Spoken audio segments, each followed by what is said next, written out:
G'day and welcome to the Grow a Small Business Podcast. I'm your host, Troy Truen.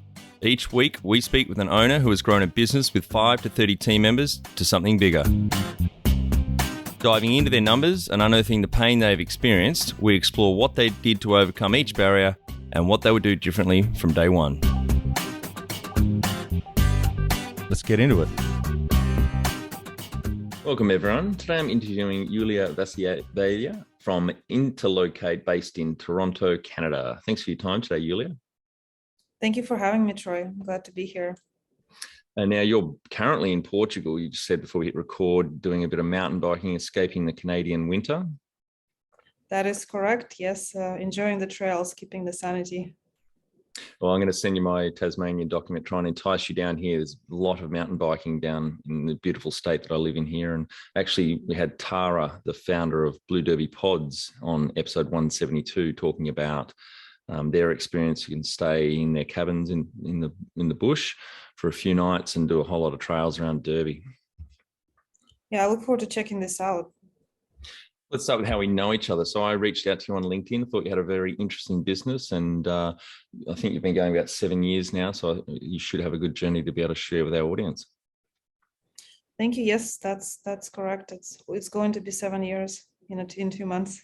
Well, tell our audience a bit about your business, what it does, and how it makes money. Intelocate is a software company, and we're providing a software for retail chains and property managers for managing operations. So they use our system to manage issues that are happening across their locations, manage tasks and assignments to manage compliance and performance and communications.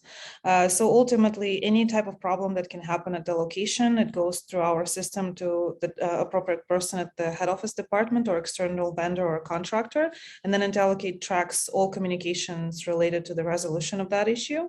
From the task management standpoint, for example, you want to replace all CCTV cameras across 100 locations. You will create a task through the system, and you can track the execution and compliance of it. And everything is revolving around communication across all of the locations. So our customers can see the overall performance of their organization, and it also simplifies the overall operation, because when everything is in one place, the daily things that are going wrong, the human things, when they're all in one place and they're measured, you can actually understand what can potentially go wrong. So we usually work with companies on average anywhere between 50 locations to about 500 locations. We have a few customers with a fewer locations, 10 but growing, and we have customers with larger locations. Since the inception, we've managed projects in over, I think, 19,000 locations by now, in different capacities. And just making the day-to-day life a little bit easier for people on the floor and for people at the head office. Great. Sounds like a much needed service. And how did you start out? In my previous life, I so call it, I used to work as a project manager, and I used to integrate merchandising systems in largest Canadian telco companies, such as Bell, Canada, Virgin Mobile, TELUS. And as a project manager, I was responsible for the integration of the system, but I was also inherently overseeing everything that was happening in the merchandising department. And it was very obvious to me that is just one piece of the puzzle of what's happening on a day-to-day basis. And from the project manager standpoint, I wanted to see, okay, if something's not working, why it's not working. And usually those things are related to the loss prevention department. Someone didn't deliver something on time that directly affects your sales, or someone didn't show up to work, or someone didn't learn what they needed to do, how to assemble a new product. All of those things are intertwined. And then I saw this in other industries as well. And the idea was really, what if there was a system that's designed for any business that operates multiple physical locations, a system that brings all the day-to-day moving bits and pieces, issues and tasks in one place, and simplifies that process. So that was the idea. And I was thinking about it for a long time. And one day, after I worked as a project manager, I started working in a different organization, and I got fired from there because I got really into building this business, and my performance wasn't all that great, but also the company found out that I was in parallel working on something. And I decided to take a leap of faith back in 2015 and to go pursue this. And how old were you then when you decided to make the jump? I was 28. 28. And back in 2015, I'm just surprised there wasn't a market leader out there in this space already. You obviously would have looked at the competitors. Oh yes, of course I did, and it's a very interesting space because our solution sits in between of multiple industries. So, for example, if we look at retail technology, there would be task management systems, there would be issue resolution systems. If we look at property management, then we look at task management solutions. But they're all very targeted for a very specific use case. So it's usually one department at the head office that's using a solution. For example, if it's an issue resolutions, it would be usually either for IT only or facilities management only. And our approach was from the location standpoint, they don't care the difference between the departments. They have a problem and they need it to be resolved. And that's just a slightly different way of thinking and looking at this. So when we came to the market, we offered a solution that wasn't looking from the functional business unit at the head office. We were thinking about it from the perspective of people on the floor, how they're operating. And that put us in a slightly different bucket as a business. So we compete with solutions that are providing task management, that are providing issue resolution, that are providing communication, but they're all separate systems, while what we do is all in one because those things are intertwined.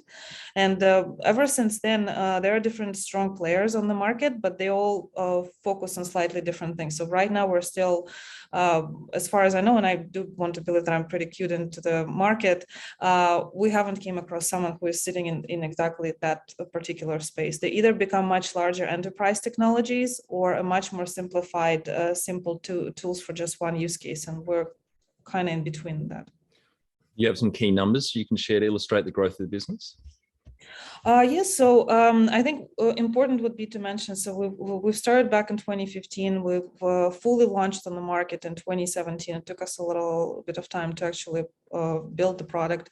And since then, we've been growing about 20% year over year. And last year, we've grown 380%. Wow.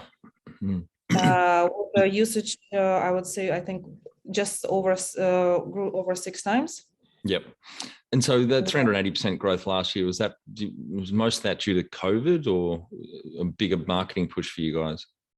I think it's probably both. We did fundraising towards the end of 2020, which definitely opened up more opportunities for us as an organization. But there was also a big shift on the market, where in the past, I remember some of the demos we would do, and I remember prospective customers, they would be like, I'm not even sure what you're talking about, versus conversations we have today. It's more, oh, you've reached out on a great time, because we're looking for something that can help us track all these things, because things are falling apart and we're all now distributed and it's impossible because the market has changed. And if before you can just walk over on the other side of the hallway and talk to the loss prevention manager or someone in facilities to ask if they followed up with the store, now there's no opportunity to do so, and a technology is the only thing that can bring back that sort of experience and actually amplify it.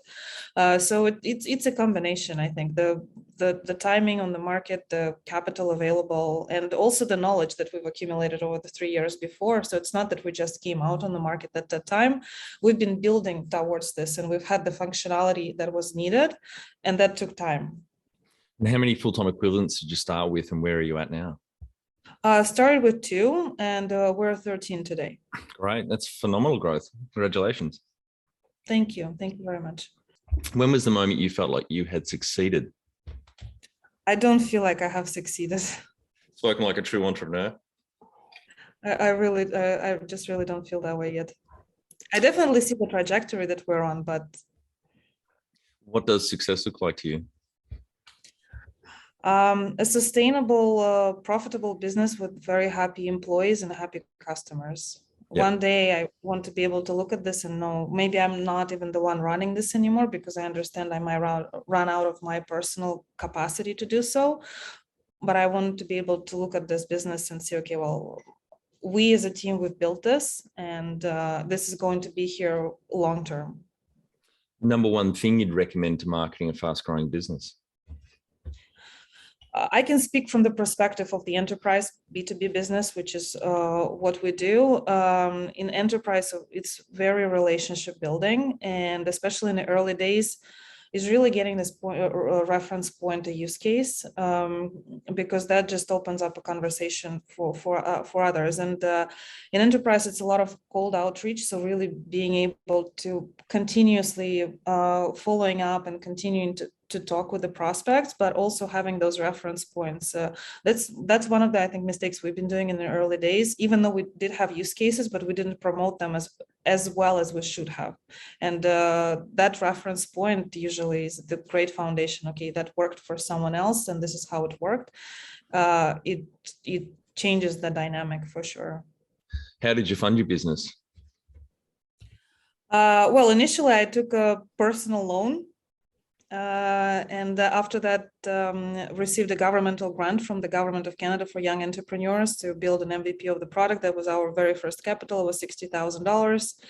And then after that, just like any other startup in IT these days, we've started on the fundraising route, and we've raised 3 rounds of financing since then. Great. If you were to start up today with plenty of funding, would you go into your industry? I would go into an IT industry for sure. I absolutely love technology and what it can do. I would 100%, just with much more money. Yeah. Much more money. Can you outline the most stressful point in your small business growth journey so our audience can learn from it? I would say that there were different stressful points in different stages of the business, and I think they're all very important as a learning curve. I think initially getting the product right, that was the most important one. Then making sure that you're building the correct team, and I think today managing the cash flow and maintaining a good team that can keep the customers happy, but it's all working with people at the end of the day. So I think it's just that that is a pleasure and a stress of running a business. Totally agree. What area in business do you feel you've had to work on the most to add the greatest value? Well, I had to work on the things that I'm not the best at.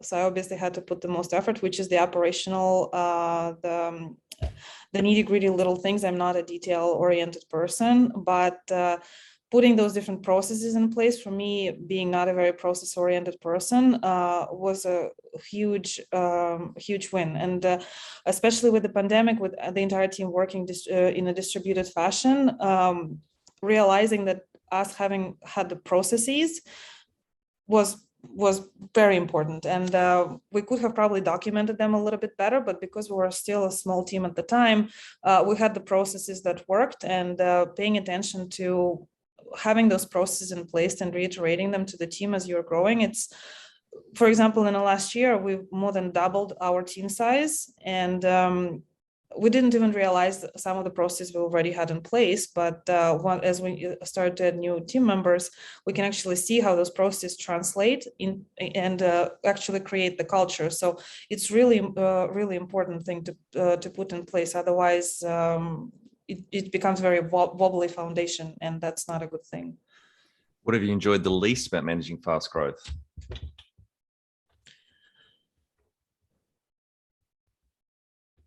The least, it's a loaded question, I think, in a sense, because it's a love and hate relationship sometimes.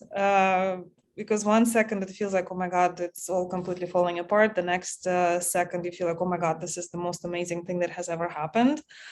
But that whole journey is, I think, what it's all about, really. What do you love most about growing a small business? I absolutely love seeing the feedback from our customers and knowing that it makes their day-to-day life a little bit easier. But another thing, I absolutely love seeing our team members being happy. They all have small families, and I can see that they have the life balance in their life, and we're trying different things. That's one of the reasons I've started the business, because I believe in certain things, and I want to build an organization that represents my values. And I can see that being translated into our culture today. And I can't really express greater joy from seeing this, that the guys are happy, that the business is part of their life, and they can see the first steps of their children, hear first words while they're working, and those things are not they're intertwined in a healthy way. And for me, that really represents what I stand for, and I can't really be more grateful. And I'm very grateful to our investors to be supportive of us building that sort of culture and being that kind of organization. What has been the biggest mindset shift for you in your small business growth journey? One of the bigger things at the early days, because we have investors, and initially I had a lot of fear sometimes communicating if things are not going well. And in the very early times, it was very hard for me to convey that to the investors, because I always felt the pressure which I created in my own head that, oh my God, we always have to be growing and we always have to be doing well, and otherwise I'm going to get in trouble. But the very first time when we had a challenging situation, it was relatively early on, and we've had lots of challenging situations since then. I openly came to one of our investors to tell, okay, this is what's happening, and this is the problem. This is how I'm attempting to resolve it, but I'm not 100% sure. And the amount of support and compassion that I've received in return was so eye-opening for me. And that really changed my perspective to stop taking anything that's going wrong in the business personally, and really go and seek for advice and help from the stakeholders and people who are helping you, because they're there to support, not to do otherwise. And that was very transformational for me.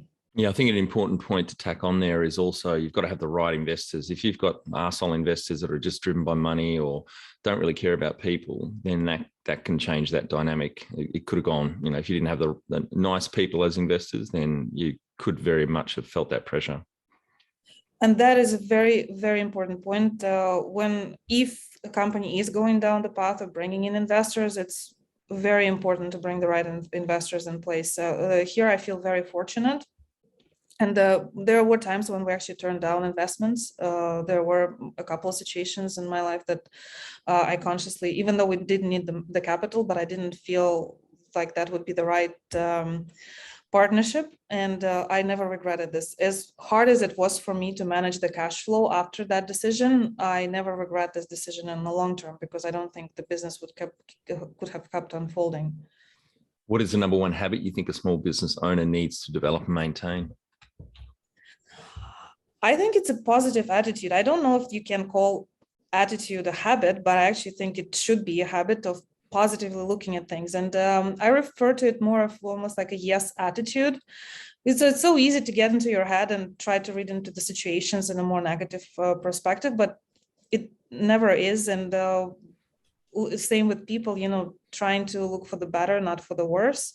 And just having a positive outlook usually brings the best, your best self to the meeting, and then it usually brings to a much more positive outcome. It's just very difficult sometimes to stay positive when things are not going as you want them to be, and to just continuously cheerleading everybody around you when you're not feeling all that cheery. But that can become a habit, just to be on a positive note. And I think that can go a long way. Yeah, it's a really good point. I think the habits you can build around to make sure you have that positive mental attitude, such as sleeping well, eating well, exercising, hanging around positive people is a simple thing. But yeah, that is a very important point, because it's a hard grind, as you well know, and there's some really shit and tough times. And if you don't have the right attitude going into that, then you can easily give up and walk away. It's funny, I was just thinking about this morning with my almost 9-year-old daughter, who we have plenty of skirmishes because she refuses to do her chores around the house, and I tell her I've got enough things to do. So I was just thinking exactly that point this morning, and do a bit of a Jedi mind trick on her and work on her positive mental attitude, and not look at chores as something that's negative and something she hates doing, but just think positively how it's going to make you feel better, and certainly going to help your dad. So yeah, I agree on that point.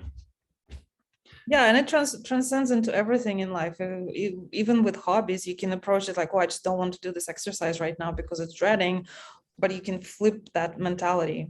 Like, for example, with mountain biking, I'm really into mountain biking, and so I absolutely hate the climbs, but I love the descents. And you can think about like, oh, I have to climb. Damn, I have to climb again. Oh, I'm about to descend. Yep. It's easy to look at it differently and feel differently then. Jump over to growasmallbusiness.com and leave your details to get a short 2-minute email I send on Fridays to help small business owners like you become better leaders. I include some reading or professional development resources I've discovered in the last week. Can you talk to how you've added people to the team, some wins, mistakes, and advice for those listening? Yeah, we've made some mistakes in the past. We've had some really great people working with us. Right now, I cannot be more proud of the team we have today. In terms of mistakes, from what I've learned in the early days, especially me being a little bit younger when I was starting out, is if you have a small team, building relationships, being friendly with each other, but still drawing a line in that friendship, especially with the younger employees, because otherwise, if the line blurs, it can become very difficult to be a boss. And it's the onus is on you to have created that situation. And I've learned the hard way, and so on this, but it is what it is. And maintaining a really good friendly relationship, but not becoming best friends. I think doing business with friends is very difficult, and I really really respect the people who can do it. But I think in a smaller teams, having a great group of people being very friendly with each other, but maintaining that balance together, being professional. And I think it's very, very important to maintain a healthy way to provide feedback to each other and to take the business to the next level. Otherwise, it can just become a little bit daunting to move to the next stage when things are getting tough. What are some things you recommend to building a sustainable and kick-ass culture to help with the growth? I think transparency. And what I mean by this, again, we have a relatively small team today, but I am very transparent with everybody on the team in terms of where we're at, where we're going, what our plans are, because I trust our team's expertise. We're all here together to build a great business, and the more information they have, the more context they have around certain decisions that I'm making, the better they are equipped to make good decisions for the outcome that we're all working towards. And I can see how it could be challenging sometimes to be transparent, and it probably depends on the industry, but all in all, I think that creates a lot of trust and being vulnerable. For example, I make mistakes and I'm the first person running to everybody saying, hey guys, I screwed up. Like I screwed up big time. Please help me. We have to fix this. But if I can do it, then everybody else can do it. And being that transparent and compassionate towards one another, I think creates a very no bullshit, non-political atmosphere where people can just focus on achieving what we came here to achieve together. Yeah, it's pretty powerful being humble and also vulnerable in a leadership position. It drops people's guards, and then they confess up to stuff that when shit's gone wrong as well. Tell our audience how you've handled balance. For me, balance. First of all, in terms of our team, I'm constantly trying to keep people out to take vacations and to take the time off. We have very, I think, generous policy on this, and sometimes guys just don't want to take it, but really try not to have anybody work overtime or on the weekends. That's not necessary unless it's absolutely necessary. And for me personally, I am really into mountain biking. So that to me is my meditation, my stress relief, my therapist, and I'm trying to find the time to go for a mountain bike and for a big mountain bike ride. And sometimes it all really needs for me to finish a presentation, for example. And it's just so important for anybody who has to work to have an outlet and a hobby that they can go into and disconnect. It's very important, I think. Yeah. Yeah, you mentioned before we hit record, you're actually away mountain biking for a few months at the moment, aren't you? Yeah, I am. I am in Portugal for 3 months. Wow, that's great. How much professional development have you invested in yourself? I constantly do. I went through several startup accelerators and different programs to improve my skills, and I recommend and bring our team when it's possible. I think it's extremely important. And then where applicable and depending on the stage of the business where we're at, I always try to maybe find courses or lectures that are relevant to where we're at, and also tap into the network. Thankfully, in Toronto, I know a lot of people in this startup world, and there are a lot of different programs that we can tap into, which I really appreciate. I think it's unbelievably important to be able to connect with the peers, but also to seek education on your own. In the startup, in the tech world, it's great. All the startup programs, they're great, and I would probably call them maybe micro MBA programs for tech CEOs, and I think they're great. But it's also important to go and find more academic knowledge and get a little bit more in depth, for example, to get the basics of the corporate law. It's important to understand, to be able to read the contracts, at least in their basics, and other areas of business. So it is important, and attending different conferences just to really wrap your head around what's going on in the world, what's the general discourse in your industry and other industries. So I think it's an ongoing thing. Yeah, I agree. Have you had mentors or coaches along the way? I did, yes, and throughout the business in different capacities. I worked with a coach at some point, I think, when we had some really tough times, really helped me through this just emotionally. Mentors, we have incredible investors, and I consider all of them my mentors, and I usually go to them for different things. Usually, if I'm not sure about a particular big decision, I will call everybody who are on the board, and our investors and some other people that I know in the industry that I have a lot of respect for. I ask them the same question, and then I'll construct my own opinion out of this. But at least I feel like I've done the due diligence, and I think it's really important because people can give you different perspective, and it's important to source it. And so you've got a board of directors. How often do you meet? How big is the board? Our board is not large. It's only 3 people, and we meet every quarter. Yep, great. And do you have a chairperson of that board? No. No, right. Well, I am the chairperson. Yeah. In a traditional sense. All right, Yulia, we're on to our final 5 questions. What do you think is the hardest thing in growing a small business?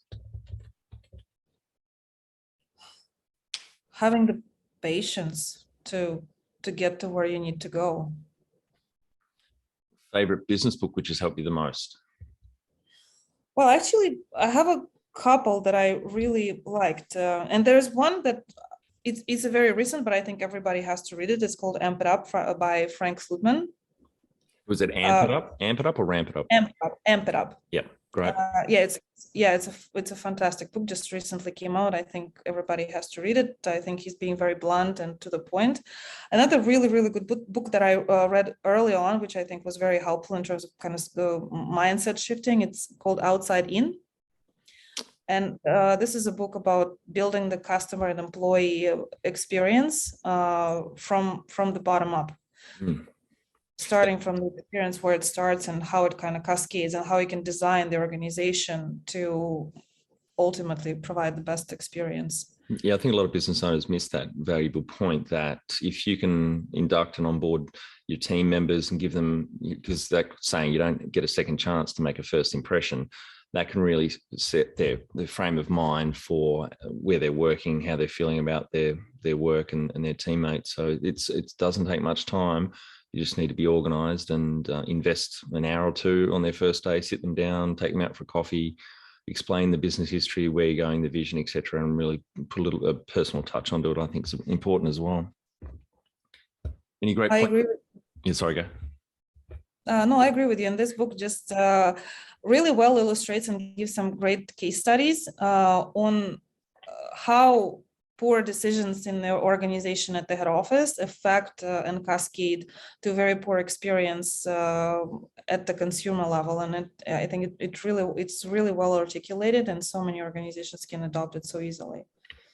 Any great podcasts or online learning tools you use for your own professional development? Well, I listen to a whole bunch of different podcasts. I really do like This Week in Startups. It comes out every Sunday. For me, being in IT space, it's a really good go-to. And I also subscribe to a whole bunch of different journalists. That's my background, journalism. So what I usually do, it's not one or two podcasts that I follow. I have several different journalists in different countries, and I follow their publications. Sometimes I kind of compare what they would say on the same topic, which I find sometimes interesting to compare the notes, which I think is highly recommendable for anybody to do, is just to really get the different perspectives on the same idea. One tool you'd recommend to help grow a small business? I think the number one super important tool is having a really good cash flow file that showcases to you the remaining runway in months or in days or in weeks, and your cash flow and your cash in the bank. It's not a lot of businesses have it. I can, if you like, I can send you a copy of the sample that we're using. I can just remove the numbers, but that'd be great. It's so easy not to think about this, but when you can see, okay, well, I have 3 months worth of runaway, and that's when the money are coming in. Such a simple thing, but kind of all the organization cascades from there, because knowing what dollars coming in and what dollars are coming out creates all the organization thereafter from there. Final and my favorite question: what would you tell yourself on day one of starting out? Don't do it.